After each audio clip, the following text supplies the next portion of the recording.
Ladies and gentlemen, boys and girls, it's Diego here in hot and sweaty Florida, ready for all your questions and questions and questions regarding your K1 visa process. And today is July 5th, 2023, and July visas are getting adjudicated and processed, as are the carryovers for April and May. Okay. And I bet you that we're going to start seeing August visas getting adjudicated very soon. Just my opinion, with the way things are speeding up at USCIS. And Kaiser H has just posted, "Hello, Diego. I hope you had a wonderful and joyous day yesterday as we Americans celebrating our Independence Day. And it was our 247th Independence Day, making us the world's oldest democracy." We're not a democracy, Kaiser H. We're not a democracy. We're a constitutional republic. Communist Cuba is a democracy. They have an election in Communist Cuba, and the majority always win, which is the communists, and they control the minority where they have no voice. Okay? In a constitutional republic, now you need to read Federalist Paper number 10 by James Madison. Okay? And he will explain to you that we are not a democracy.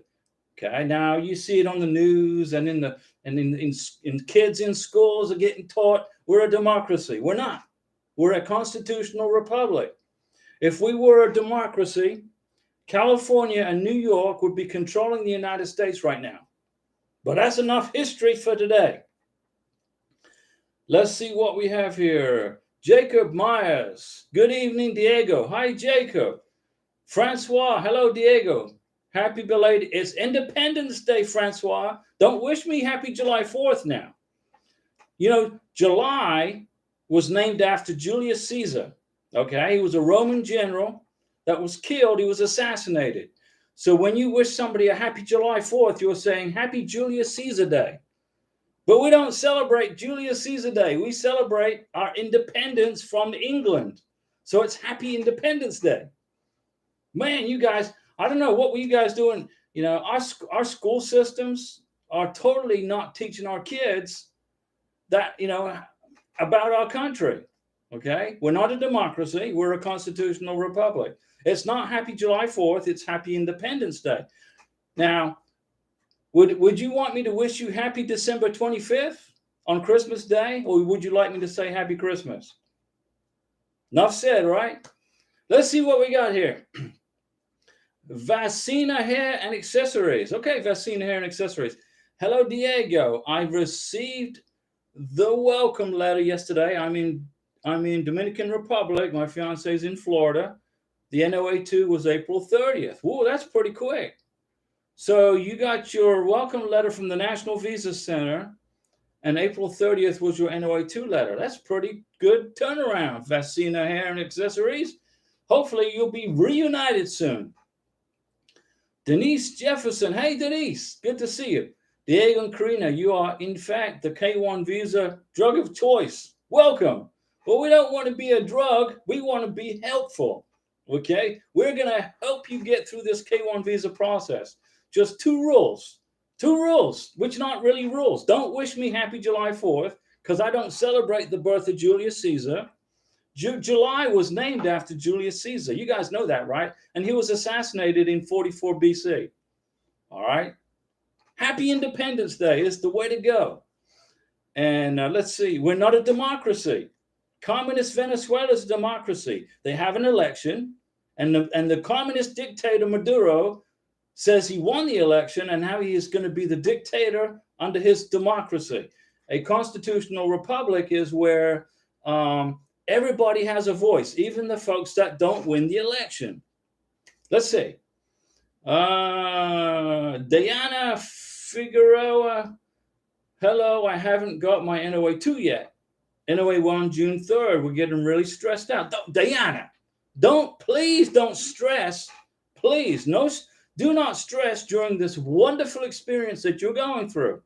This is a wonderful experience. Very soon you're going to get your NOA2 letter, and then you're going to get your MVC welcome letter. Then you're going to pay your visa fee fill out your DS-160, schedule a visa interview, and boom, you guys get married. That's a good thing, right? Just takes time. You got to be patient. Don't let your mind overtake your ability to be patient, because immigration's not going as fast as you want it to go. Immigration's going to get to you. Brian Betances Farias. Hello, Diego. I'm Dominican. My package was received on September 6, 2022. When do you think I will get approved? Well, the way things are going, probably by August or September 2023. Immigration is pulling tooth and nail to work hard for us. They're doing a great job. So pretty soon, Brian, hang in there. Diana, you got to stop stressing this process. You're going to get your on the way to letter. I promise you. Yo to nerd, my case is showing ready at the embassy. Okay, that's good news. What are my next steps? I haven't received the paperwork, the welcome letter, but I got emailed welcome letter on July 3rd. Still need to FedEx my fiance the I-134. Yo nerd, you need to get your fiance her I-134, your tax returns, your transcripts, your W-2s, your 1099s, your second letter of intent to get married, signed by you in ink, okay, not a copy. Get all that stuff to her, my friend, tomorrow. Boom, you're good. History Blitz. Now, okay, when is your, okay, you need to start getting proactive on getting your visa scheduled, your visa interview, paying your visa fee, getting your DS-160 started. And getting the medical exam done too. You got to schedule a medical exam for your beneficiary. History Blitz. Hello, Diego. We found out we can get a Social Security card with a K1. We will do the expedite. We will do this to expedite the paperwork. What do you think? Well, if you can expedite all you want, History Blitz, but immigration don't really approve expedites too much. They don't. They telling everybody you get in line with everybody else. Okay, unless you are bleeding on the sidewalk with a major injury and you need immediate medical attention, you're not going to get an expedite approved. Just wait it out. Now, when you file your adjustment of status paperwork, when you file your adjustment of status paperwork, that's where you can check a block on page 3, I think it is. Please send me my Social Security card to my house. Which they will, but you got to check the second block that says, do you give immigration permission to give the Social Security Administration access to your information so they can process the Social Security card? You check yes, and then you wait. It's easy peasy, guys. Let's see here. Wood slap. Sorry for shouting. Huh? You're shouting? I don't hear you. You're good. You can shout all you want here. Edward Tubman Jr. Hi, Diego from Liberia. Our friends in Liberia, we love you guys. How's everything in Liberia? How's the weather? The mosquito guy. Hello, Diego from Tampa. You're south of me. I'm sending in my K1 packet on Friday from my Filipina queen to come to Florida. We're glad to hear it. Are we looking at 16 months before she can get on a plane if everything goes well? No, it's not going to be 16, 18, 20 months. It's not. It's not going to be that long, mosquito guy. It's going to be less than 16, okay? Probably 13 months. But before you send in your K1 visa package, make sure you've got letters of intent to get married from you and your beneficiary, from your queen. Make sure that you have got your tax transcripts, your tax return, okay? Make sure that you have got your copy of your passport, your biographic page of your U.S. citizen passport. Make sure you got everything in that K1 visa package and that you sign it and date it before you mail it. Make sure it's good, okay? Make sure there's no mistakes in there. Let me see. Jeff Mantalk, hello from Fort Wayne. Okay, Fort Wayne, Indiana. Waiting for my bride-to-be to arrive. Very good. Now you got to find out what kind of weather is your bride-to-be accustomed to, Jeff. Jeff Mantalk. What kind of climate is your fiance living in right now? And is it going to be a cold climate change, as in not climate change, but as in, is it going to be a cold environment for her in Indiana compared to where she lives right now? Get her ready for that. Juanita, hello, Diego. Good evening. Hi, Juanita. Thank you for your service. You're welcome. 20 years in the Navy. I learned a lot. I hope you're doing well. I have been told that the American Embassy in Bogota will accept documents in Spanish. Could you please confirm? Okay, Juanita, you got to get birth certificates translated into English. You got to get letters of intent to get married translated into English.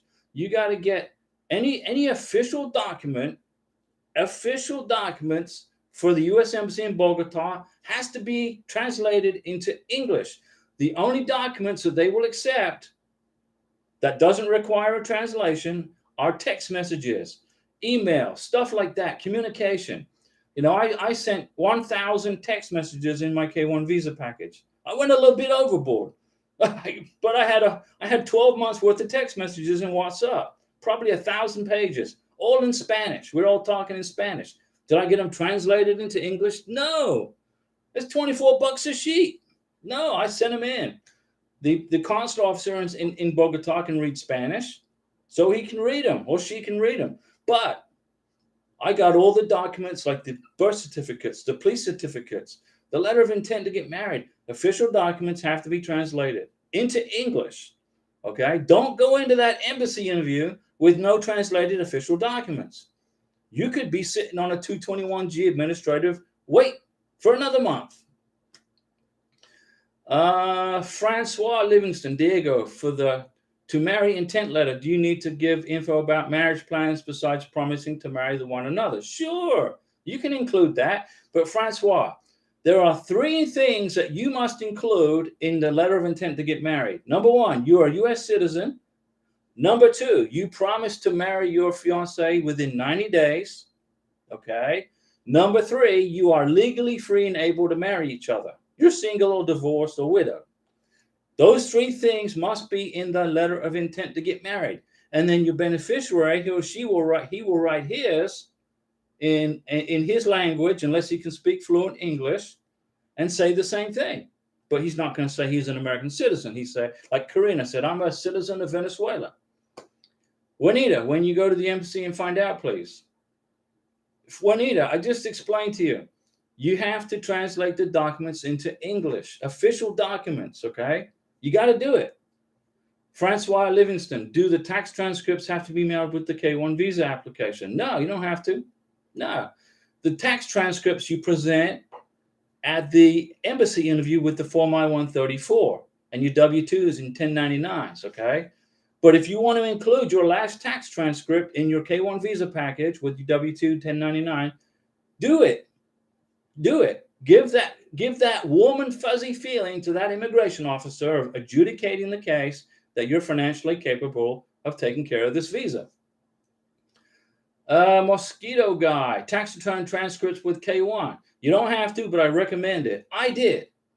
I included my last tax transcript, my last tax return, my 1040, my W-2s, and my 1099s. I included it. April Flower. Hi, Diego. What is a good time to request expedite during MVC or USCIS stage? You got to have a good reason. April Flower, you got to have a good reason to request an expedite. Immigration don't like expedites. Got to have a good reason.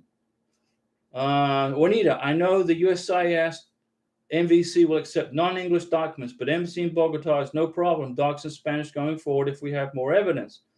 I already translated my docs to USCIS. Juanita, if you have a police certificate from Colombia, get it translated into English. It takes 3 days. It's cheap. Doesn't cost much money. So that way, if you get an immigration officer who wants them translated into English, you're good to go. But if you get an immigration officer that doesn't need them translated into English, then nothing's lost, right? Just give them the one in Spanish. Let's see. Jacob Myers. Diego, you'll be proud I gave up on Facebook. Good job, Jacob. You got out of that Facebook insanity. Facebook groups done with the battle. They can swallow in their sorrow and depression by themselves. Well, we don't want anybody wallowing in depression and sorrow. So invite them to this channel right here and everything will be good. Let's see here. Nick Palermo. Hey, Jeff. Jeff is talking to Jeff in Fort Wayne. He is from Fort Wayne, living in Chicago. Jeff Mantalk. She lives in the Dominican Republic. So it's going to be a change of weather, Jeff. So you need to tell her, hey, Fort Wayne, Indiana gets a little cold in the wintertime. Francois, you are skipping me again. Francois, what question? You asked me 50 million questions. I try to answer all of them, Francois. I don't mean to skip you. Francois, your question to me was, do the tax transcripts have to be mailed with the K-1 visa? No, they don't. I responded to you, but I recommend that you do. Include them. Yo, Tanner, thank you, Diego. I need to get to work. Get to work, brother. Get it done. Get it done.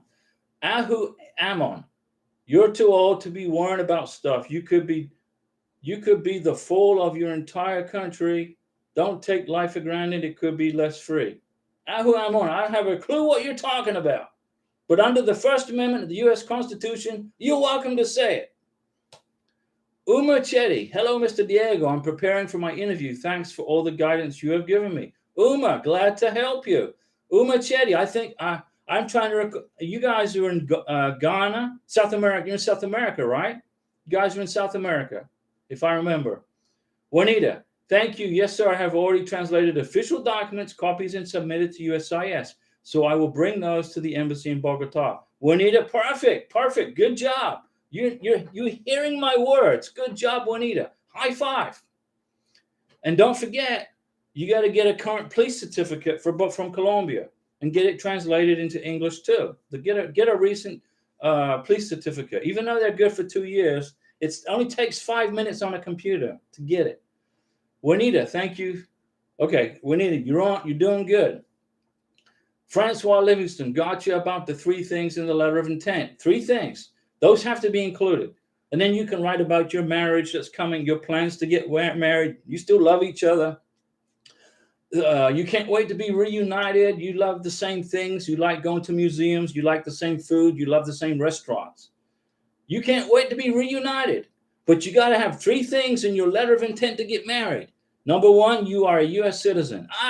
Diego, I'm a U.S. citizen. Number 2, I promise to marry Karina within 90 days of her feet tippy-toeing through Miami International Airport. And number 3, I am legally free and able to marry Karina. I'm divorced. The first one didn't work out. She went back home to her home country. I helped her. I took her home. We got on a plane. It was different, but I got all this knowledge on how to do K-1 visas and spousal visas for you guys. So it was a bad situation back in 2017, but now I'm using the knowledge to help you guys. Uma Chetty, so you're getting your interview ready. That's good. Francois, got you. Okay, Francois, hang in there. Nick Palermo, any word on 2023 tax transcripts yet? Good evening from stormy Chicago, Mr. Diego. Now, 3 days ago, I got on the phone to the IRS, the automatic prompt, and I did the automatic beep, beep, beep, beep, beep, beep, beep, beep, beep, beep, beep. And I ordered my tax transcripts for 2022. They said 5 to 8 days. We're on day 3. So let's see what happens. So hopefully by the Saturday live stream, I'll have my tax transcripts in my hand and I can give you the rundown. It might say no record. The IRS may not even have updated my taxes yet. But on my bank statement from my bank, they cashed my check. IRS said they cashed my check when I pay my taxes every year. See, I got to pay taxes every year, guys. What's up with that? Anyway, LK, hello. After filing DES 160, do you really need to rush with the scheduling the medical appointment and interview, or can you do them anytime? LK, your DS 160 is good for 30 days. So after 30 days, it's no good. You have to redo it. So try to coordinate everything together. DS 160, medical exam, visa interview. Get them all scheduled around the same time. Print the confirmation page for the DS-160 as soon as you get the visa interview scheduled. Then bring that confirmation page to the visa interview. JK, hi Diego, thank you for all that you do. You're welcome, JK. I got my USCIS approval letter last month on the 5th. When should I expect MVC letter? Okay, well, it's a 90-day window. Okay, hopefully in 60 days you get it. Okay, but expect, if you anticipate 90 days, then you're not going to get impatient and frustrated in your head. You got to keep your head calm. Okay, because when you get that welcome letter, guess what? Then you got to go to the next thing, right? Be calm, be calm. You got to create an online account with the SEAC, the Consular Electronic Application Center. You're going to do one thing. You're going to create an account, and then you're going to schedule your visa interview, pay the visa fees, upload the DS-160. Don't forget, you got to have a passport photo of your beneficiary if you're going to be helping her or him process the DS-160. You got to upload a passport photo with the DS-160, okay? Don't forget. Francois, what about my fiance's passport? It has a mixture of English, French, and Arabic. Okay, should that be translated into English? Francois, when you look at the passport, can you identify the expiration date, the issue date, and the number? If you can read, if you can see that it says the issue date, the expiration date, and the number in some kind of understandable English, you don't need to translate it. But if the whole thing's in Arabic, including the numbers, then you got to get it translated. JK, my fiance is in Phnom Penh. Very nice, beautiful country, beautiful part of the world. And the anticipation is at an all-time high. JK, it's going to be a great day for you guys when you get reunited, right? Great day. Reunited, reunification with everybody. You know? Mahmoud Nagai. How long does it take after my case is in transit to be ready? Well, if your case is in transit, it's going to take about 2 to 3 weeks to get to the embassy. Okay? Then the embassy has to see how busy they are. If the embassy's not too busy, in 2 or 3 weeks, you'll have ready status. If the embassy's busy, could be 4 to 5 weeks. It depends on how busy the embassy is. Ruby Uribe. Diego, hola from Mexico. Hola, Ruby, ¿cómo estás? And hello to my dear fiance, Nicholas. Hola, Nicholas. Tu prometido. ¿Dónde tu prometido vivir? ¿Dónde? En México también, ¿no? Sí? Okay, Francois Livingston. Francois, there was a part 2 to the letter of intent, which was, does my fiance need to type that in his native language, which is Moroccan Arabic, or have it typed in English? Okay, Francois, if your fiance it can speak fluent English, he can type it in English without a translation required. But he has to be able to speak English. My prometida, Karina, she cannot speak English, a little bit, but not fluent. So she had to write her letter of intent to get married in Spanish. Why is that important? Well, the immigration officer is going to do an interview of Karina in Bogota, Colombia, in Spanish. They're going to speak in Spanish. And the immigration officer is going to ask Karina, do you speak English? She's going to say, no, I don't speak English, but Diego speaks Spanish. And then the immigration officer is going to say, okay, that's fine. And she is going to look at the letter of intent to get married, or he, and see that it was written in Spanish. What if it was written in English? And Karina can't speak English. Guess what? That's a problem right there. The immigration officer is going to say to Karina, well, Karina, you wrote your letter of intent to get married in English, but you don't speak English. How did you do that? What did you magic? Did you all of a sudden have a 2-day English course and learn English in 24 hours? No. You have to write it in your native language, because the immigration officer will suspect fraud if you don't. If I wrote Karina's letter of intent to get married in English and she signed it, she wouldn't have a clue what's in the letter, right? Because she can't speak English. That's the reason behind that, okay?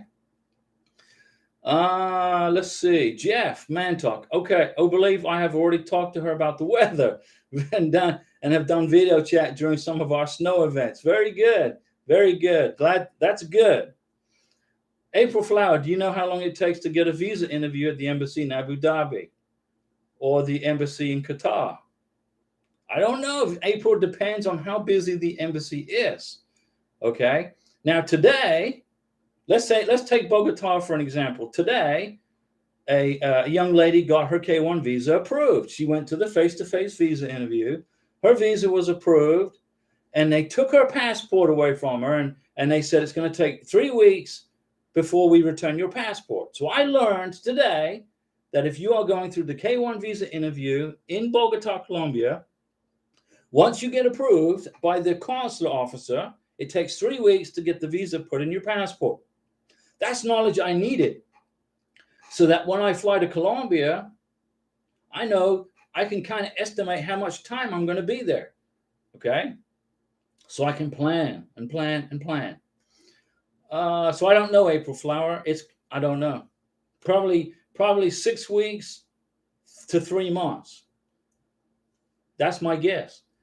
Denise Jefferson, Diego, my fiance, is in Owerri as we are trying to plan our visit for his interview. That said, is it risky to schedule a medical the same week as the final interview, or would you just go after NOA 2?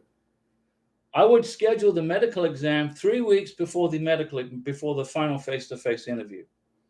Once you know the date of the final face-to-face interview, backdate 3 weeks and then try to get your medical exam right there.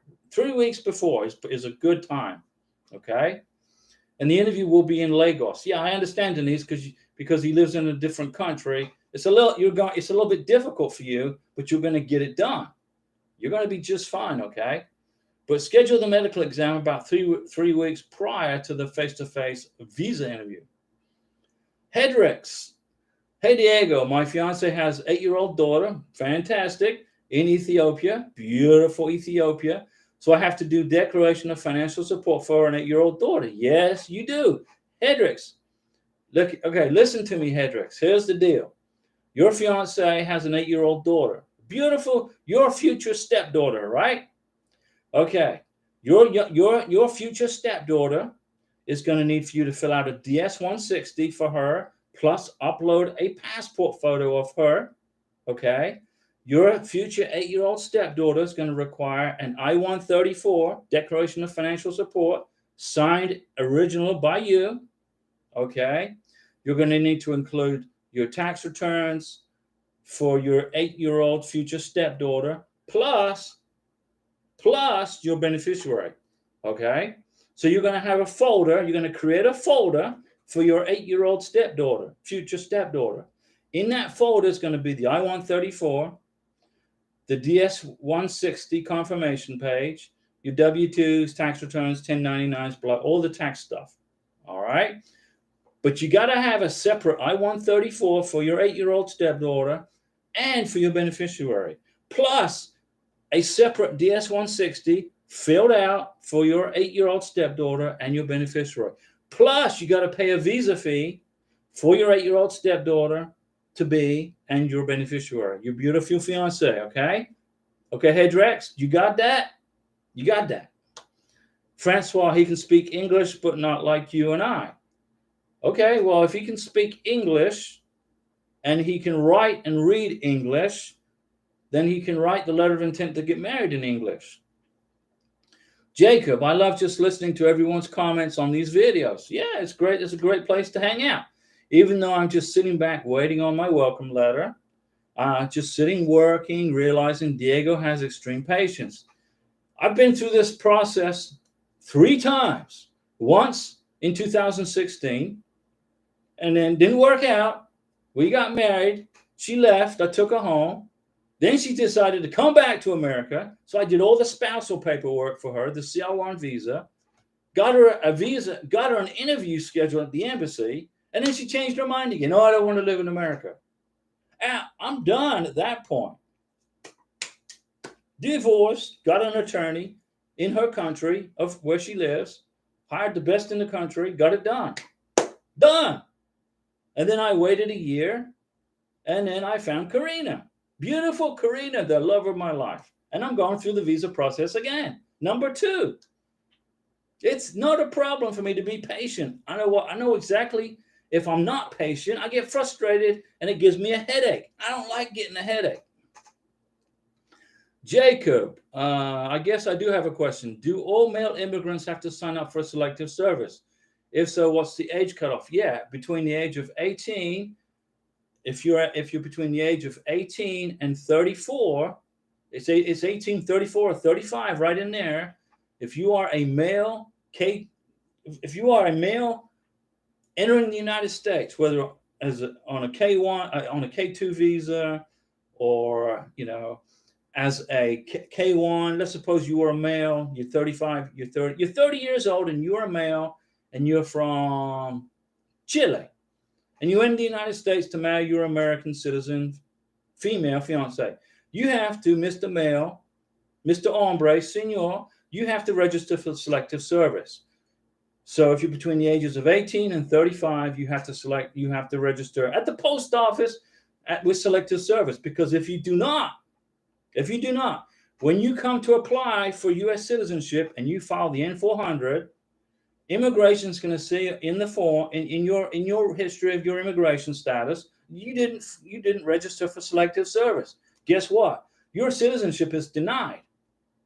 You got to register for selective service if you're aged between 18 and 35 and you are a male. This does not pertain to females. Lucilla Floor, what are the chances of us being approved? We are both senior citizens already. Lucilla Floor, if you are a senior citizen and you find and the income is good and you love each other and you're in a real relationship and you qualify for the benefit, you're going to get your K1 visa. Doesn't matter how old you are, you just got to be older than 18. Okay? As per the IMBRA rules, right? You got to be of legal age to get married in the United States of America, 18 plus. Okay, unless you're an American citizen living in America, and if you live in some states, you can get married at 16 or 17. But you got to get parents' permission and all that kind of stuff. But that only applies to American citizens. Let's see, Gary Hedricks, got it. There you go, Hedricks. Did I help you? Did you learn something today? Perfect. Gary Higgins, thank you for all your advice. We got an RFE for a death certificate for fiance, late husband, and we got our approval. What is the time frame on getting the letter? It takes about 10 days, 2 weeks to get an RFE. And if you know what it is, be proactive. And if the death certificate is in a foreign language, get it translated into English by a certified translator. Don't send a foreign language document, a death certificate. Don't send it if it's in a foreign language. Get it translated, okay? You'll be okay, Gary. That's an easy fix. Easy peasy, man. Jody Fairfield. Hi, Diego. My son, his fiance are getting their paper ready for Bogota interview. Fantastic. My son and husband dated their I-134s for 5/1/23. Okay, they thought the interview would be sooner than July. Is the date okay? 5/1/23. May 1st, 2023? Well, the thing is this. Remind me again on when the visa interview is. What date is the visa interview? Because July 31st, I believe the I-134 is going to time out. Okay, so if the visa interview is August 1st or in the future past August 1st, then the I-134 is going to change into a more current edition. Okay, Jody? So you got to tell me, when's the visa interview? Let's see. JK, Diego, I was told by someone from Cambodia that all I need is last year's W-2 for the Declaration of Financial Support. It sounds settling and uncertain. What do you think? Well, if somebody from Cambodia told me that, okay, I would say I need to speak to somebody from the United States that knows what they're talking about. Okay? So here's the deal. Get 3 years worth of tax transcripts, 1040s, W-2s, 1099s, etc. 3 years worth. Put them in 3 separate folders. 2020, 2021, 2022. Tax returns, tax transcripts, 1099s, W-2s, etc. 3 folders, 3 years. 99% of the time that the immigration officer is going to ask for the last current tax return, last 2022. But you might get an attorney.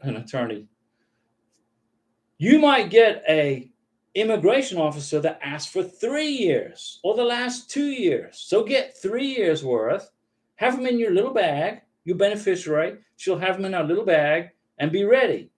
Okay? If they don't ask her for 3 years, she'll just give them the 2022. Okay? Jacob, patience for answering questions, even if you have like 50 times. Well, that's okay. Jacob, I don't mind answering the same question 50 times for 50 people. Everybody, it's 50 people have the same question. I'm going to answer it 50 times. And the bottom line is, do those people come away with the knowledge they need for a successful K-1 visa process? That's the goal, right? Denise Jefferson. Denise, you're going to keep Karina and I fed for weeks. Thank you, Denise, for that super chat. High five, Denise. That is greatly appreciated, okay? The super chats are greatly appreciated. Thank you. Thank you. Thank you. We're going to eat good, okay? We'll make a video. Denise, we'll make a video in our restaurant when we go to eat in Bogota. We'll make a little video for you and dedicate it to Denise. Francois, hold on. Jody, I came in late. How long does it take after Bogota interview to get visa in hand? I read 2 to 4 days. Is that correct? Thank you. Jody, here's the answer to your question. Today, a young lady got her K-1 visa approved at the embassy in Bogota, Colombia. I got the pulse. My finger is on the pulse at the U.S. Embassy in Bogota. Boom, it's right here.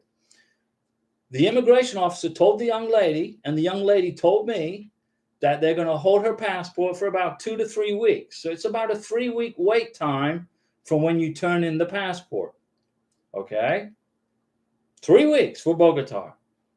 But when that lady gets her passport back and her visa is embossed in her passport, I'll let you know, Jody. I'll let you know. And July 17th is the interview for your son's visa interview in Bogota. July 17th. Then you're good with that I-134. That I-134 is perfect.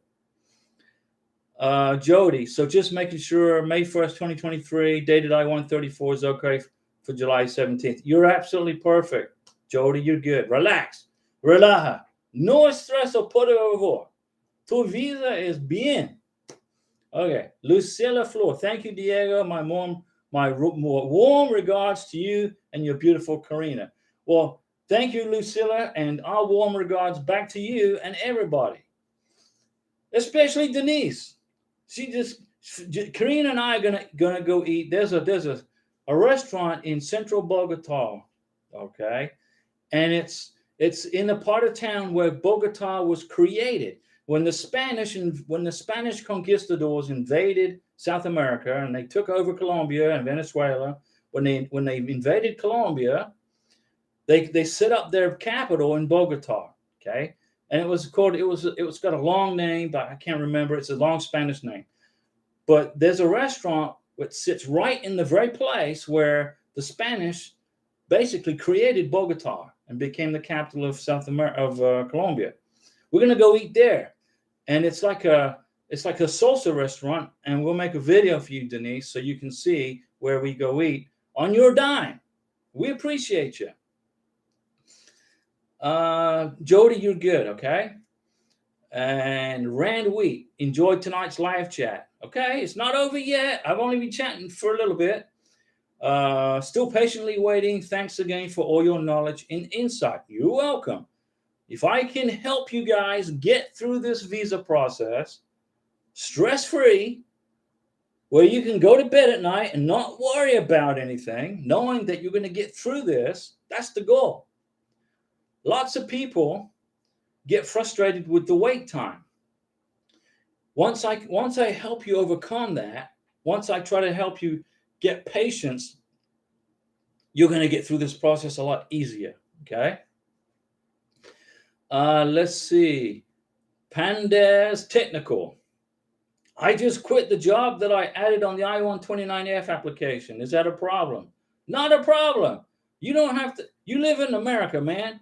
You live in a free country, and if you want to change jobs in the middle of a visa interview, you can do it. But when you fill out the I-134 for the visa interview, your declaration of financial support, that's when you put your new job. Dear immigration, I changed jobs, and here I am working here now. And you put that on the I-134. So don't write letters to USCIS. Don't call them. Don't email them. Don't contact them. Leave them alone. And don't worry about it. Once you get to the ready status, you get to fill out the I-134. That's what you put in there. I work full-time for this company right here. Immigration don't care that you quit your job and started a new job, just as long as the income requirements is good. That's all they care about. Okay, so if you switch jobs from, like let's say for me, I'm a real estate agent. If I change brokers and I go to this broker today, okay, no problem. Am I going to write the service center? I mean, the National Visa Center or the service? No, I'm not going to waste my time. I'll put the new job, the new broker on the I-134. Jen Ganesh. Hi, Diego. 8th of July, 2022. Okay, so by this month, Jen Ganesh, you will hear from immigration. This month. Okay, I promise. Or the first week of August at the latest. Nelson Gooden, the current I-134 is January 4th, 2023 edition. That's correct. Expires July 31st, 2023. That's correct. Per the USCIS website. You're right. So it can be used until the new edition, despite the July 31 expiration date. Okay. So when we get to July 31st, on August 1st, guys, I'm going to go into the USCIS website, uscis.gov/forms. I'm going to go in there and I'm going to see what are the new instructions on the I-134. Okay. Right now, the instruction says I can use the form until it expires. Even though it is expired, I can still use it. But on August 1st, I'm going to see if that still stands. Because, folks at USCIS, they got nothing else better to do. They get bored. They hire somebody to be a form adjudicator, and that person might get a flea in his ear or her ear and change the date. I'll let you guys know in August live stream what's going on with I-134. But good information, Nelson. That's good information. Thank you. Sorcha Anderson. How long is MVC taking after NOA2? 90 days. NOA2 to MVC, 90 days. 60 days, I've seen 65 days, 70 days, 91 days, 110 days. And then from MVC to the embassy depends on how busy the embassy is. Faris Hassan. Hey, Diego, my NOA1 was September 28, 2022. When should I expect NOA2? So I would say the middle of October of this year. Middle of October. When fiscal year 2024 commences on October 1st for immigration and for the U.S. government, you'll get your NOA2 letter. See if I'm right. See how good I am. Let's see. Jody Fairfield, thank you so much, Diego. And can you believe the exchange rate for US dollar to CAD? Crazy how our dollar is going down fast. Yeah, the US dollar is sinking, quicker than the, I was going to say Titanic, but I don't want to disrespect the Titanic folks, okay? But I got on my phone, I got an app right here that is I got it right here. I don't know if you guys can see it, but I got the Colombian exchange rate right there. So if, when I send Karina some money, I can see if I need to bump it a little bit higher so she doesn't get, minus because of the exchange rate is terrible. It's horrible. But elections have consequences, right? You get what you get. You vote somebody in office, and their economy is different. you know, from what we're accustomed to, whatever. You know, the president of Colombia right now, the new guy.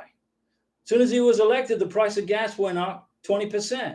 And he said he wanted to stop all oil drilling and gas production. How insane is that?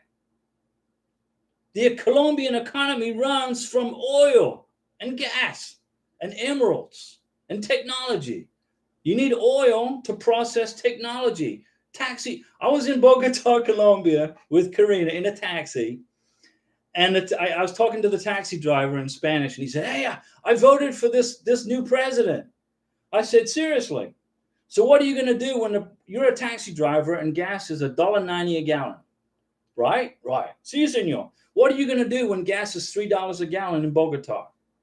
It will never be $3 a gallon. How can it possibly be? Well, you just voted for somebody that wants to stop drilling for oil. And Colombia is self-sufficient.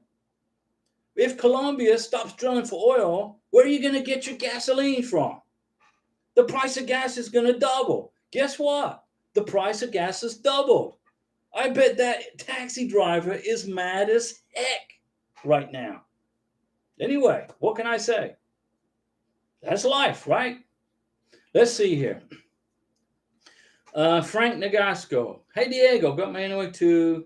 So April 6th, still haven't heard anything from the NVC. 90 days, Frank. Hang in there, bro. 90 days. Jacob Myers, laugh out loud. The only thing I worry about is cutting the cost of this wedding. That's what keeps me up at night.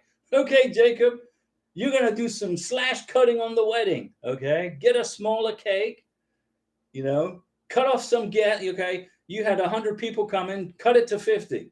I just saved you 50%. Let's see. JK, will the NVC letter be sent via snail mail or email? JK, it's going to be email. The NVC welcome letter is usually it's in an email to the petitioner. The beneficiary doesn't get the welcome letter from NVC. Only the petitioner gets that, the sponsor. And it's going to be in an email. And it's very easy to process.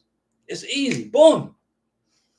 Denise Jefferson, Diego, would the embassy consider transit of the final stamp visa passport through DHL back to Owerri too expensive to spend a month in Lagos before and after the interview? Yeah, DHL will ship to that. The U.S. Embassy, the U.S. government, the State Department, the U.S. State Department controls every embassy in the world, every single one. Okay, and the State Department on the 7th floor of the State Department, that's where their office is. They assign ambassadors as through the President of the United States. The President of the United States will assign ambassador to every single embassy in the world. Okay, he puts his people in there. All right, and then the Senate, the U.S. Senate, and the Congress. It's the Senate. It goes through Senate approval, and the Senate says, okay, this ambassador is now in charge of this embassy. Okay. The ambassador controls the process at his or her embassy. The U.S. ambassador in Bogota, Colombia said, me, sponsor, I have permission to attend the visa interview with Karina. The ambassador running the show in Manila, Philippines said, nope, sponsors not permitted in the embassy interview. No. But in Colombia, yes. So each embassy, even though the State Department is in control, okay, the State Department gives authority to the ambassadors to run their embassies however they want. And then they put that power down on the immigration officers. So Frank, you got to be patient, Frank, on your NOA 2. You got your NOA 2.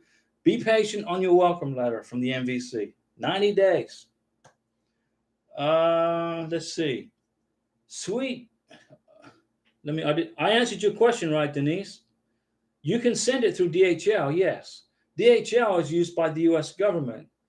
The State Department uses the NVC. They use the DHL as a company to ship documents overseas. So DHL is good. To Lagos. Sweet decorations. COVID certification is a request for the interview. Yes. American citizens don't need a COVID vaccination to travel to the United States.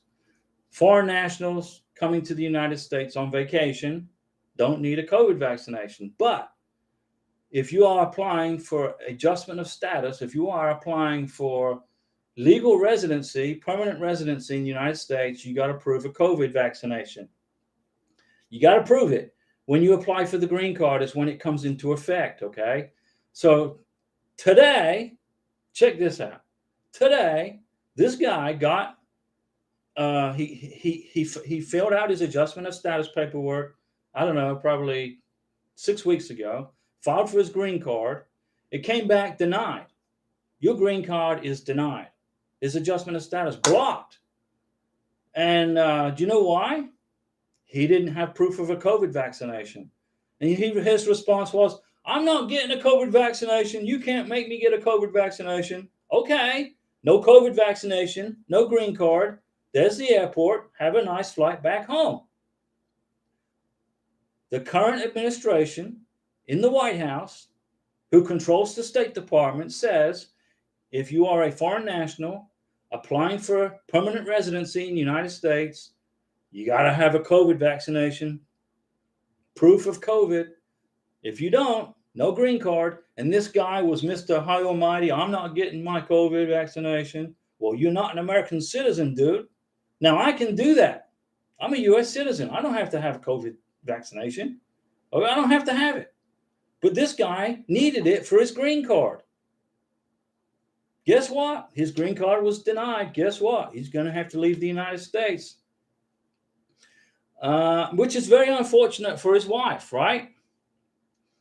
Let's see here. Kaiser H. Diego, do you know the list of vaccines that would be required to be taken by my beneficiary? Now, there's at the clinic, the civil surgeon, okay, when your beneficiary, when she goes for her medical exam, the civil surgeon will look at the vaccination card, okay? And the doctor will say, approved by the State Department. You got to go to a doctor that the embassy approves of. The doctor will say, let's take Karina, for example. Karina goes to her medical exam. Okay, she's at her medical exam. The civil surgeon says, Karina, all your vaccines are in order. Or he might say, or she might say, well, you're missing this one and you're missing this one. And then he will give her, the civil surgeon will give her a choice. You can get them done here if you want in Colombia, or just wait till you get to the United States and get them done in the United States. So she will probably say, I'll just get it done on the military base in Florida. I'll just get it done. My doctor will do it for her. Okay. The vaccination shop will get it done. And then her vaccine card will be updated here in Florida. And then we will go to the civil surgeon and get her medical exam redone. We're going to get it redone for her I-693 form. And then bring the vaccination forms to the doctor, the civil surgeon in Pensacola, and then he'll sign off on the I-693 that Karina's good to go. And then all that paperwork will be included, the I-693, which is the medical exam, and the vaccination documents will be included in her adjustment of status for her green card. I strongly recommend you get a second medical exam done in the USA by a civil surgeon approved by the State Department, and include that in your K1, in your green card application for the green card. Okay. I've seen too many people filing their adjustment of status paperwork for a green card without including their medical exam. Well, I got my medical exam done in my home country. I got it done in Peru. So it's good for 2 years. So I don't need to put it in my adjustment of status paperwork. Yes, you do. You have to include it. If you don't include Form I-693 and your vaccination documents and your adjustment of status paperwork and your affidavit of support, those 3 documents have to be included in your adjustment of status paperwork for your green card. If you don't include it, you're going to get an RFE. If you don't get a COVID vaccination, Mr. Beneficiary, if immigration cannot see that you got a COVID vaccination, you will not get your green card. You can enter the United States without a COVID vaccination, sure. There's no requirement, but there is for your green card, as per the White House. Okay? Elections have consequences, right? New president, new rules. Okay, let's see. So as for a list of vaccinations, the civil surgeon will tell her, Kaiser H, the civil surgeon will tell your beneficiary, your fiance, what she needs. And then if she's missing any, she can either get it done in her home country or she can get it done in the USA. Jiden Trang, my NOA1 was July 18th, 2022. When should I expect NOA2? Any day now, Jiden Tran, any day. Next week, let's say next week. 2 weeks tops. Denise, they too cut the subsidy for fuel in Nigeria.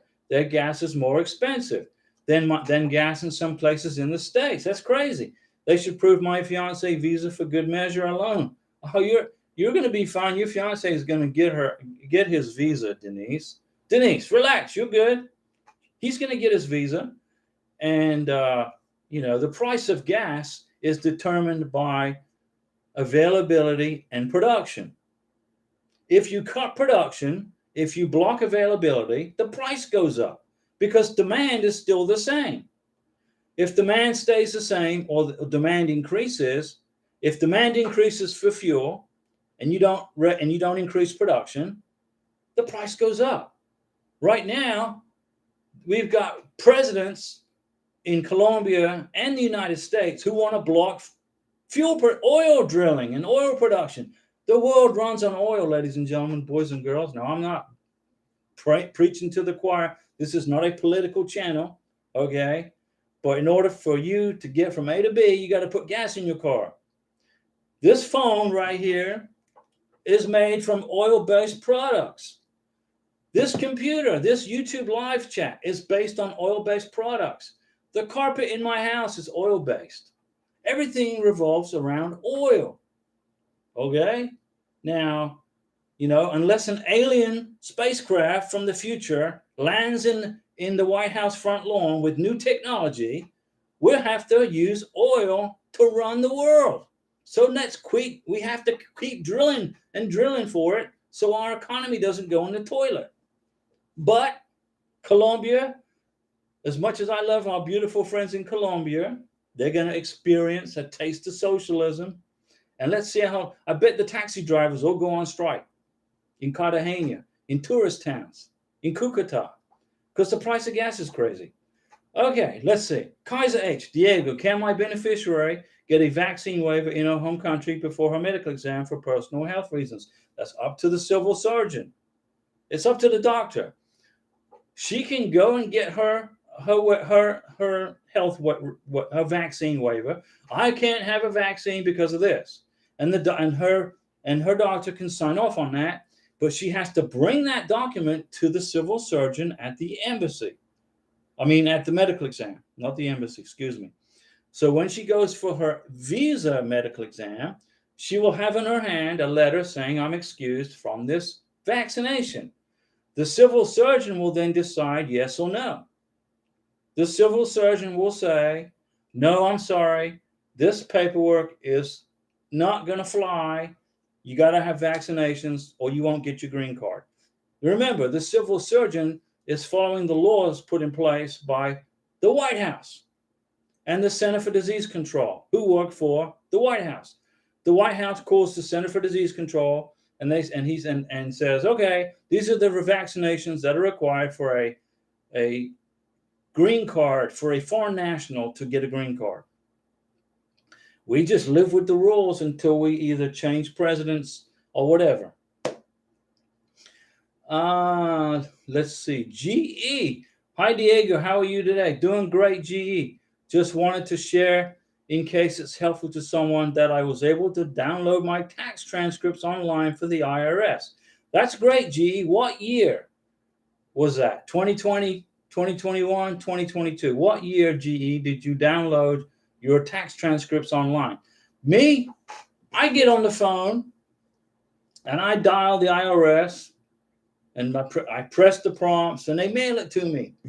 I'm waiting right now for my 2022 tax transcripts. Let's see what happens. So anyway, I've been talking for almost an hour, guys, 59 minutes, 2020, 21, and 2022. Okay, you can, GE, you can do it that way, online. You can do it. Great job. High five. Nick Palomo, does the embassy consulate provide instructions on how to find an approved medical exam provider? Yeah. When you get the NVC welcome letter, and then when you get the packet 3 or packet 4, excuse me, when you get communication from the embassy, they'll tell you what doctors you can use. They'll give you a list, okay? And you can go into the State Department website, punch in the country of your beneficiary, and they'll give you a list there also. Jeff Mantalk, do I need just my tax returns or do I need to have tax transcripts as well? Both. Jeff Mantalk, you got to have both for your beneficiary to bring to the visa interview, for the face-to-face. When Karina goes to her face-to-face visa interview in Bogota, she will have she's going to have 3 years worth of my 1040s, my 1099s, and my tax transcripts. She's going to have 3 years worth. 1040s, tax transcripts, 1099s, W-2s. Although I don't have any W-2s for 2022. Okay, I wasn't working. I was in Colombia. So she has it. I'm just waiting on my tax transcripts for 2022. I got my 1040s. I got my 1099s. Just waiting for my tax transcript. They're going to go in 3 separate folders, 2020, 2021, 2022. Karina's going to go to her visa interview in Bogota, and she's not going to open her mouth. She's going to wait for questions. The immigration officer is going to say, Karina, can I have your sponsor's last tax return? Here you go. Or he might ask for her tax transcript. Here you go. Either way, she's going to have either or. He might ask for both. Karina, do you have your sponsor's tax transcript, last tax transcript, and last tax return? Here you go. Be prepared. Let's see. Jen Ganesh. Thank you, Diego, for all your help. Your videos help us a lot.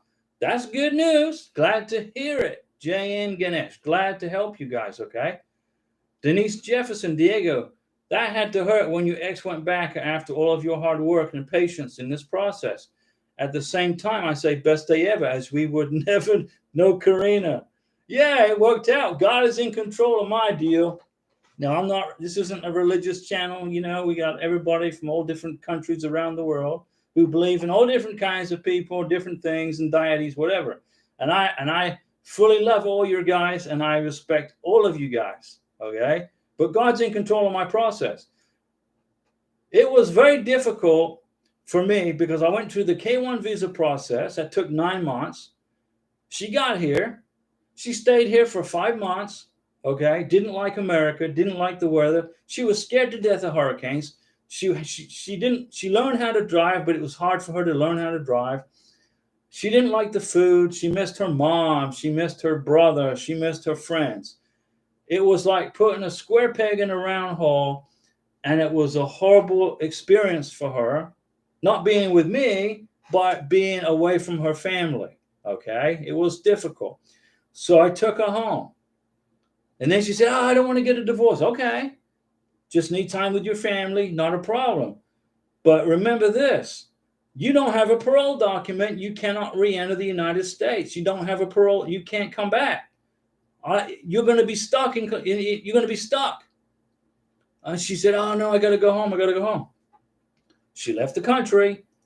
Her green card was terminated because she abandoned her green card, even though she didn't in her mind. She just wanted time with her family, but she didn't want to wait for the parole document because she had no patience. If you leave the United States with a green card and no parole document, you're done. Then she said she wanted to come back to the United States to be with me. I said, okay. I filed the spousal visa, CR1.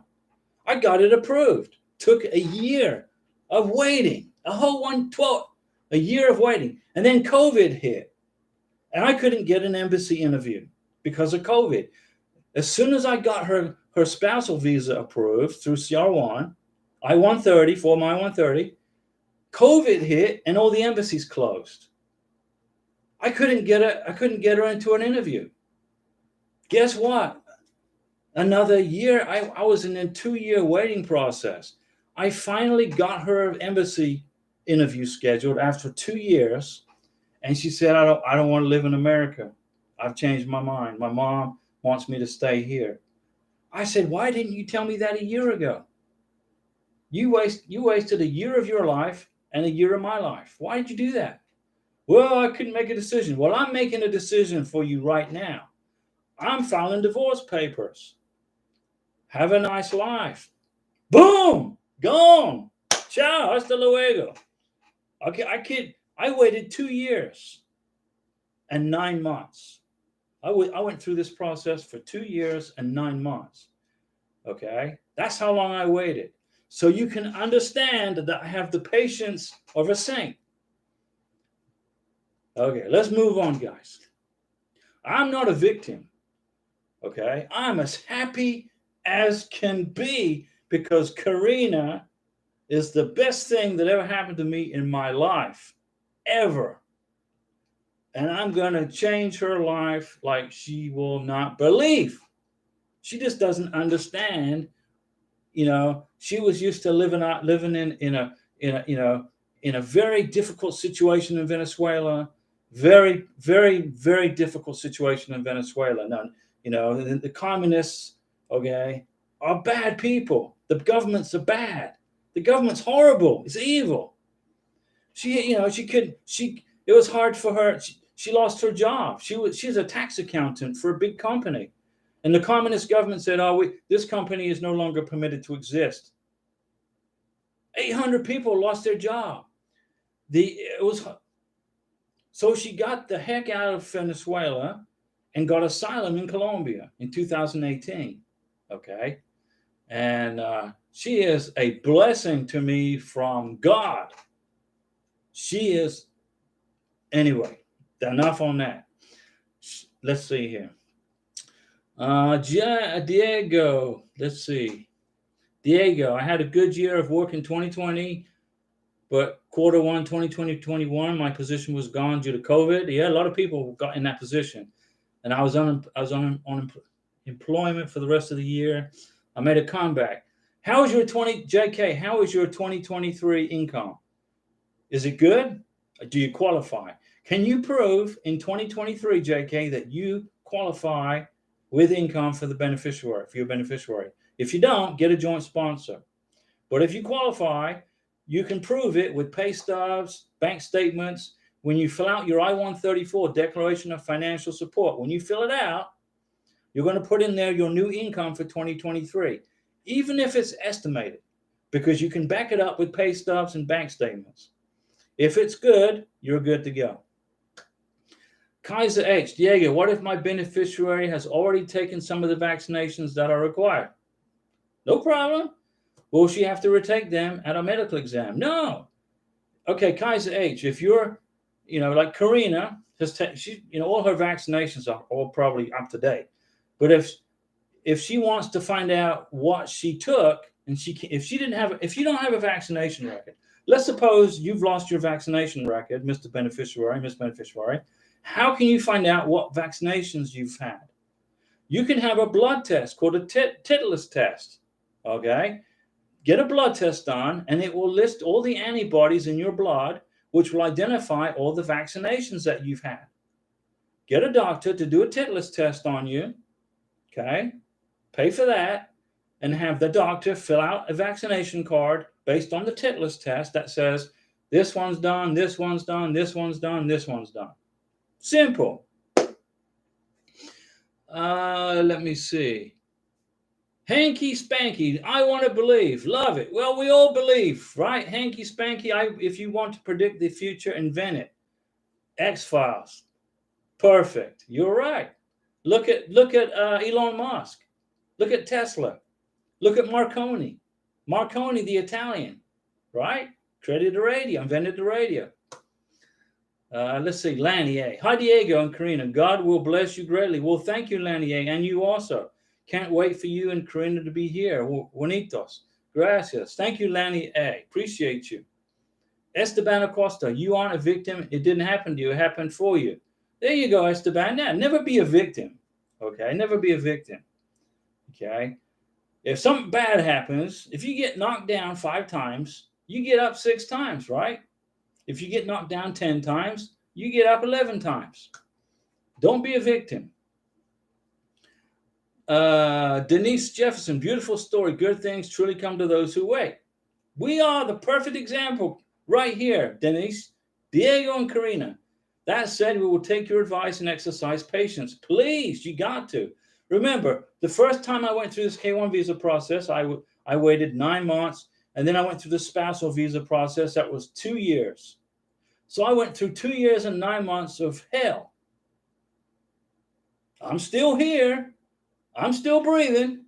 And I got a beautiful fiance who's got an approved K-1 visa. Okay? And she's going to be in the United States by January, I predict. Everything works out. Okay. JK, let's see. Hanky Spanky. We are all an X-File. Okay. We are study subjects. Okay, Hanky Spanky, getting deep now. They know that's why the aliens are here. Well, if there are aliens here, we want them to show themselves because we need their technology. Come on, let's get their technology so we can advance and progress, right? We want their technology. If they're here, where are they? JK, it's good in 2023. Okay, I'm working at the moment, full-time benefits, corporation. Hopefully, it's my get out of jail free card. JK, if you can prove your income for 2023 in bank statement, direct deposits, pay stubs, okay, and then you can show 6 months worth will be adequate. Then you can do an estimate for your whole year. If it exceeds the minimum income requirements of 100% for the embassy and 125% for the green card, you're good. First, get through the embassy visa face-to-face. Lanny, hey, your story touches my heart because my fiance is Syrian and a refugee in Turkey. We love our friends in Syria and we love our friends in Turkey. Beautiful Syria. It's unfortunate that the political climate is not stable. You know, you got women and children, you got people in Syria going about their lives, want to go to work, put food on the table for their families, and have a good life. But when you got politicians, okay, who want to create problems in the world, the only people that suffer are the kids, the women, and the mom and the dads and the granddads, the abuelas, the abuelos. What can I say? We love our friends in Syria and we love our friends in Turkey, and we wish many blessings upon them. Hey, Diego, this is Nismo. Hey, Diego, my NOA-2 is dated June 2nd. They said it will take 2 to 4 weeks for USCIS to send it to the MVC. 90 days. And then they will send me notification by my mail from my MVC. It's been 4 weeks. It's not going to take. Don't believe what you read on those letters from immigration. Quit. Listen to Diego. 90 days, my friend. JK, super chat. Thank you, JK. Now, Pete B normally sends me a super chat for my Mountain Dew, but today you covered my Mountain Dew for next week. Thank you, JK. And I have you have my gratitude also. Thank you. Much appreciated. You and Denise is going to feed us in Bogota at this beautiful restaurant in central Bogota. And JK, you got me covered for Mountain Dew. Pete B failed me today. I'm kidding. Hanky Spanky, the aliens. Okay, if you're talking to aliens from other planets, ask them tell them that Diego wants their technology. Okay, we can probably improve upon iPhones, right? Okay. Hanky Spanky, it's all about war and money. That's politics. Lanier, Titler test. You got it. That's what it's called. My fiance will have to get a Titler test. Do you know if they give them multiple copies of the results or do they seal it with the physical? What? No, you go get a Titler test. Okay, go get it done at any doctor that does it. Any doctor, and they'll give it to you. They'll hand it to you. and then you can look at it, and then you can see what vaccinations are required. Bring that result to the civil surgeon. The civil surgeon will look at that and say, okay, you're good to go. Or he'll say, or she will say, you need this, this, or this.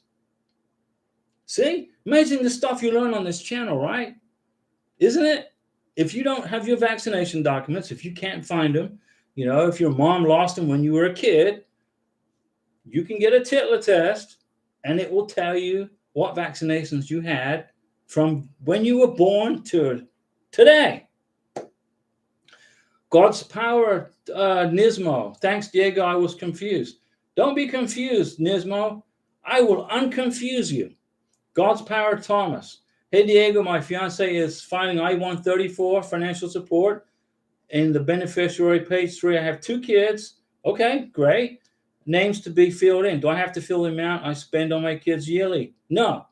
God's power, Thomas. Here's the deal. If you're a beneficiary, you're going to have 3 I-134s. 3.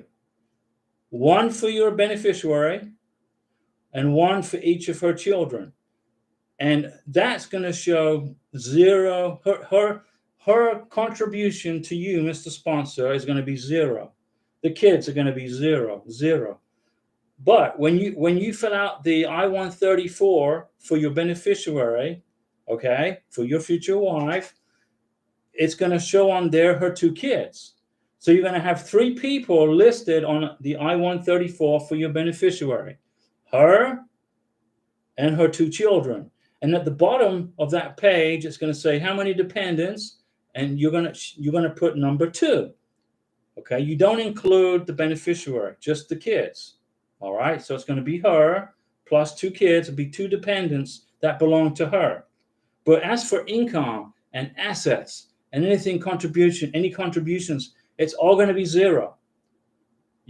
What you got to do is you have to show on the beneficiaries I-134, when you put in here what is your contribution to her, it has to meet or exceed for the embassy 100% of the minimum income requirements. And then when you do the adjustment of status in the United States, it has to be greater than 125%. Let's see. Hanky, let me see. Hanky Spanky. Okay, I'm going to create a channel about aliens for you, Hanky Spanky, so we can talk about aliens. But right now we're talking about K1 visas. So I'll make a YouTube channel for Hanky Spanky called Hanky Spanky's Alien Discussion Channel. How about that? God's Power Thomas. Also have to fill my yearly income, okay? Hanky Spanky. Goodbye and happy trails. You're out of here. Now, let's get back to K1 visas. Diego, the Titla test that you mentioned that shows all the antibodies in the bloodstream has to be taken by an authorized physician. No. You can get any doctor to do that Titla test. What you need is the information. The civil surgeon will then be the person that does the medical exam, who will then look at the Titla test information. Let me see. Everybody say goodbye to Hanky Spanky, okay? He's gone. He wants to talk about aliens, okay? Let's see here. Nismo, Dad Dream. If I need a joint sponsor for my I-134, does he or she fill out the form, or do I have to fill out one as well? Okay, if you need a joint sponsor, Nismo, then you can assist your joint sponsor in filling out the I-134. But the joint sponsor has to sign and date the I-134 in black ink, and your joint sponsor has to include W-2s, tax transcripts, 1099s, and 1040s. So if you need a joint sponsor, okay, you put all that stuff together, and he or she signs the I-134. But you can help him or her fill it out. Let's see here. Esteban Acosta. Hey, Diego, I just stumbled across your channel the other day. I hope you didn't get hurt. Are you okay? Just kidding. I'm also in Navarre. Well, that's very good. I don't live in Navarre, but I live north of Navarre. Thank you for your wealth of knowledge. I lived in Navarre for 15 years, though. Thank you for your wealth of knowledge. I just started this journey. Seems they are almost at K1 at 1,000 cases a week. They're about above that, just above that. They're about 1,100 cases a week, Esteban. And I hope you like Navarre. I lived in Navarre for 15 years, and I just moved inland a little bit. Esteban Acosta. I feel like my I-134 will be mostly blank, less questions for them to ask. It's going to be mostly whatever they ask you for on the I-134. Your beneficiaries are all going to be 0, 0, 0, 0 for income, for assets. You know, what is your beneficiary going to contribute to your household while she's in her foreign country? 0, 0, 0, 0, 0, 0. Mr. Sponsor, when you fill out your I-134, Miss Sponsor, Mr. Sponsor, you are taking full responsibility for your beneficiary and his or her kids. All right. Karina has a good paying job. She's a manager. She's in business management. She does pretty good for herself. But when I fill out her I-134 for what is she going to contribute while she's in Colombia, it's going to be 0. 0, 0, 0, 0, 0. She owns a house in Venezuela that she gifted to her mom. What are we going to put for assets? 0. Everything falls on my shoulders and your shoulders, Mr. Sponsor, Miss Sponsor.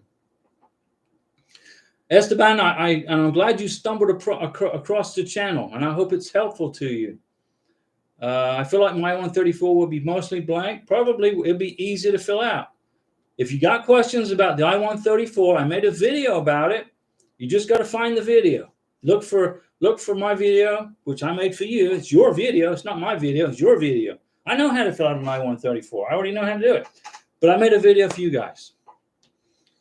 Nismo, thanks again. No problem, Nismo. Esteban, love it here, and thanks for your answers. No problem. Navarre's a beautiful place. You know, you got some great restaurants down there. What was it? Juan Pagodas. Great restaurants on the beach. Beautiful place, Navarre. Now, I lived in Navarre when it used to be America's secret place. Now it's America's most beautiful place, if I remember. I can't remember the slogan, but it used to be America's best kept secret. Now it's America's most beautiful place. And there was a big up-to-do, and everybody in Navarre had a big old protest with pitchforks and stuff because they didn't want to change the name. But anyway, let's see. Danny Apple. Hi, Diego. I sent my I-129F form in October 5th, 2022. I never added my middle initial because I only used it during my teenage years. I am now 78. What should I do? Danny, don't worry about it.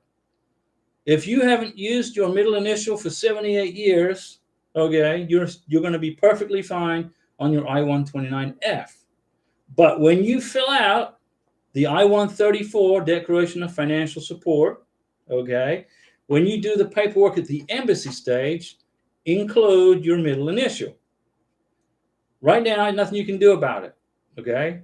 If you write a letter to USCIS at the service center and say, I forgot my middle initial, they'll throw your letter in the trash, okay, and do nothing with it.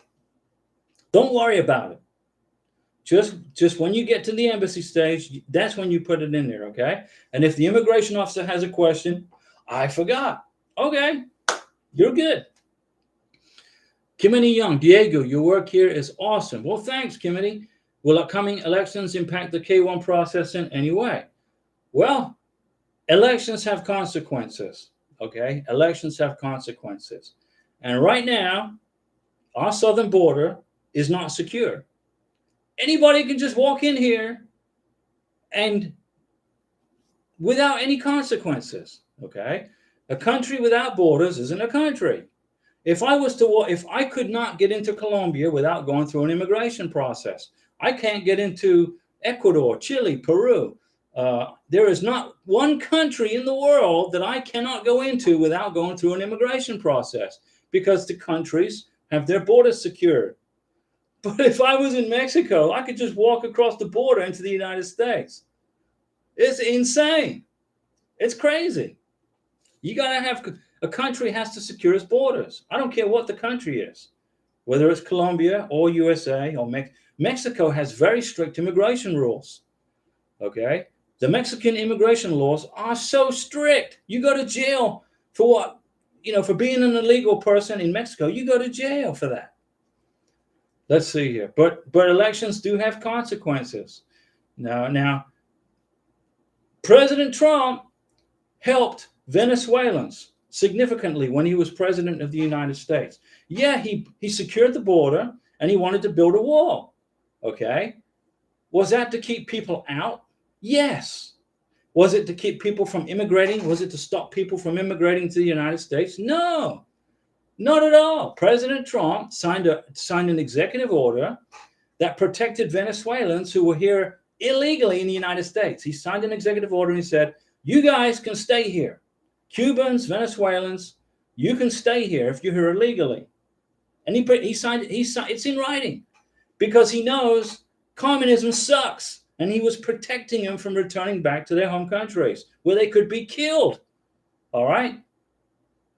So needless to say, most Venezuelans and Cubans in Florida they like Trump. They like him. But anyway, elections have consequences. Let me see. So the elections will have an effect on immigration. Okay.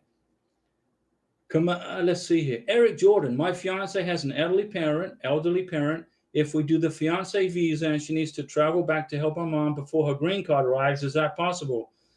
Or would a spousal visa be better? Spousal visa takes forever. MVC processing is a nightmare with a spousal visa. Spousal visa is a nightmare. Don't go through an IR1, CR1 spousal visa. When your beneficiary gets to America, you get married, apply for an advance parole document. The advance parole document will permit her to travel back to her home country if there's an emergency in the family. But you can't stay out of the United States longer than 6 months. If you do, the green card will be terminated. Danny Apple, thank you, Diego. No problem, Danny. Lanny A, I just looked and you can get a Tater blood test at CVS. I had no idea. Thank you, Diego. Lanny A, if you weren't watching this YouTube channel, you never would have learned that, would you? You would never have learned it. Now you know. If you've lost your vaccination records, okay, go to CVS, if you're beneficiary, you got to have them for the green card.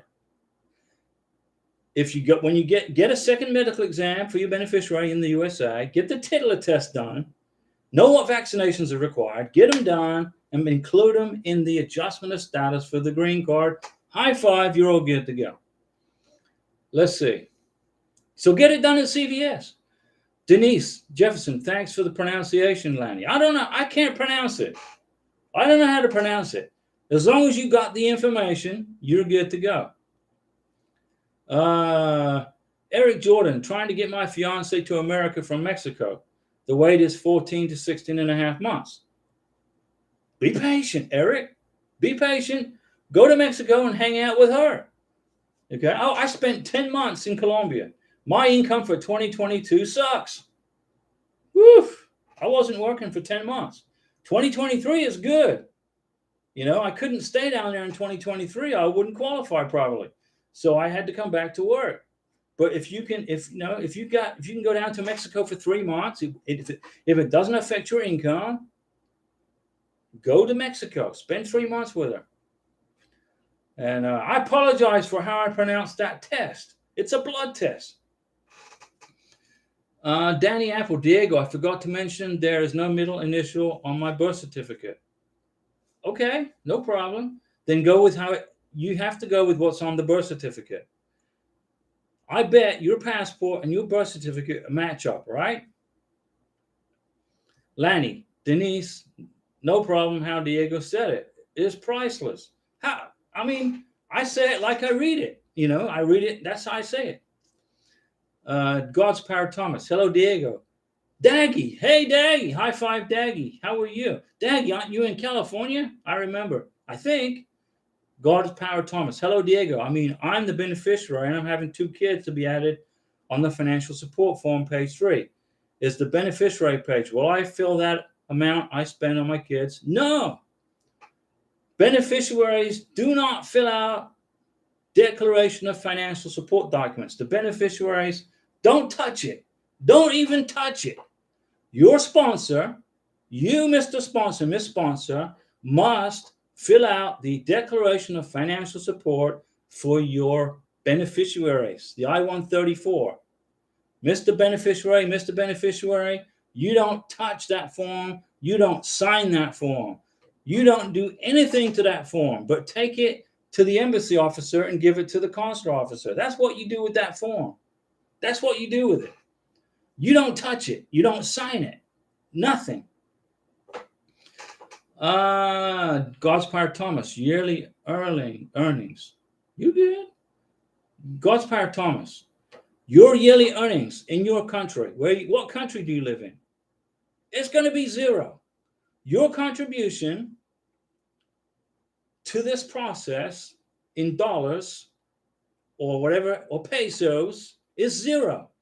If you are the president of whatever company in Uganda and you make $100 million a year, your income and your contribution will be 0 on the I-134. 0. Because it is totally irrelevant, because your sponsor is responsible for you. USCIS, the MVC, the embassy, and immigration only care about what does the sponsor make. They don't care about the beneficiary's money, income, job, nothing. Karina makes lots of money. She's got a house in Venezuela. But on her, when I fill out her I-134, her contribution will be 0, 0, 0, 0, 0. She will not touch that form. She will not sign that form. Denise, let me see. Daggy, I'm willing to green light to request mine. I'm waiting your green light. Daggy, I'm waiting your green light to request mine. Request your what, Daggy? What are you waiting on my permission for? You don't need my permission. Just tell me what it is and I'll help you with it.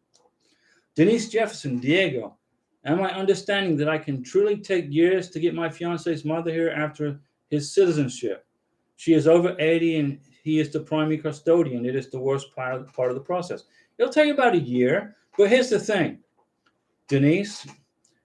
When your future husband, he's going to have to probably wait until he's a U.S. citizen to get the process done quickly. Okay, if he applies to bring his mother to the United States as a green card holder, the process is going to take a much longer. It's going to take a long time. So what I would do is go ahead and apply as a green card holder. Your husband should apply for his mom as a green card holder. And then when he gets U.S. citizenship, he needs to notify immigration, hey, I'm an American citizen now. I want to upgrade my petition for my mom. Okay? You got it, Denise? Daggy, Maryland. That's right, you're in Maryland. Sorry, Daggy. You're in Maryland. Esteban Acosta, did you have issues with your past taxes being married, filing jointly? Me? No. No, not me. My taxes are single. I filed as single. But there's not a problem, because all immigration care about is how much you make and are you divorced and legally able to marry your new beneficiary. That's what they look at. Final divorce decrees, income. You're legally free and able to marry, your income is sufficient, your visa is good. Kimmy Young, can you bring a parent to the U.S. during the green card stage, or must you gain citizenship first? No, you can bring a parent, Kimmy. You can apply, you can petition your mom or your dad. Sure, no problem. But it's easier if you are an American citizen, okay? Now, Karina's mom lives in Venezuela. Now, Venezuela is not such a a very viable place to live. You know, no lights, no electricity, hardly. Gasoline's in bad supply, and you know. So, but when Karina is a U.S. citizen, then she's going to petition her mom, and I'll help her. You know, it's just patience. When Karina's an American citizen, she's going to put in the papers for her mom, and we'll get her mom here in about a year. Denise, okay, glad you got it, Denise. It's no problem. Daggy, that I was waiting your green light. Okay, green light for what, Daggy? Now, you know, I'm good at reading people's minds, but not yours. You skipped my question on requesting 20. Oh, gotcha. Okay, gotcha. I didn't skip your question. I get millions of questions. I don't miss anybody. You know, I have applied for my tax transcripts. Okay, I'm waiting for my 2022 tax transcripts. I used my oil-based phone right here and applied for my tax transcripts. I should get them by next week. If I get them next week, when I'm on the live stream, I'll tell you guys I got my tax transcripts. But for right now, guys, I've been talking for an hour and 35 minutes. And for the super chats, thank you guys. High five, Denise, for the super chat. Everybody on the super chat. So I'm good now for Mountain Dew and a nice dinner with Karina. And God's Power Thomas, you skipped my question. Hold on a second, God's Power Thomas. I'm not going to miss your question. What I'm looking, where is it? I'm going to answer it. Yearly earnings. Your question is yearly earnings. Yearly earnings. I don't know. If your yearly earnings are good for 2023, you can estimate them. If you can back that up with bank statements and pay stubs, okay? God's Power. Repeat the question, God's Power Thomas. I apologize. I'm looking for your question. I don't see it. It's not showing up. I'm going all the way back. Okay. Hi, Diego. My fiance is filing I-134 financial support form in the beneficiary. I have 2 kids, names to be filed. Do I have to fill the amount? No. You don't touch the I-134, God's Power Thomas. You don't even touch that form. You don't even sign that form. Your sponsor fills out 3 I-134s, 1 for you and 1 each for your kids. My kids are not traveling with me. They will join me later. No problem. You still have to, your sponsor still has to fill out 3 I-134s. Okay. When he helps you fill out the DS-160, okay, you're going to do a DS-160 for you and each of your children. You're going to have 3 DS-160s.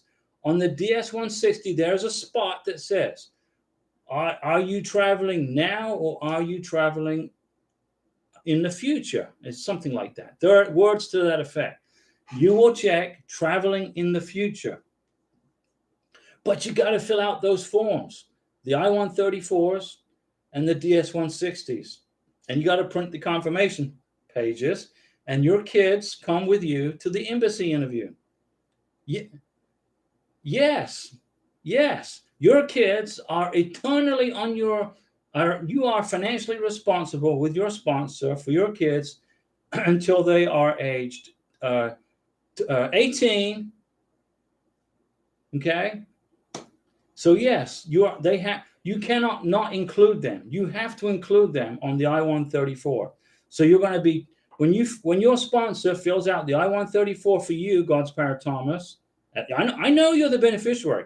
When your sponsor fills out the I-134 for you, God's Power Thomas, he's going to put on there your name, and then underneath it's going to be your child's name, and then your second child's name. Number of dependents, 2. You are going to be, those kids are your dependents, whether you're in America or whether you're in your home country. Wherever you are in the world, those kids are your dependents. And you have to identify them as such on the I-134. Okay? You got it? Denise, we release you. Go in peace. I'm out of here, guys. I'll see you guys. What day is it today? Today's Wednesday. Tomorrow is trash day. I got to get the trash in the street. I got my trash can. I got to pull out into the street. And I see you guys on Saturday, right? Wednesday. Today's Wednesday. Saturday at 7 p.m. See you. Thanks for the super chats. See you guys later. Hang in there.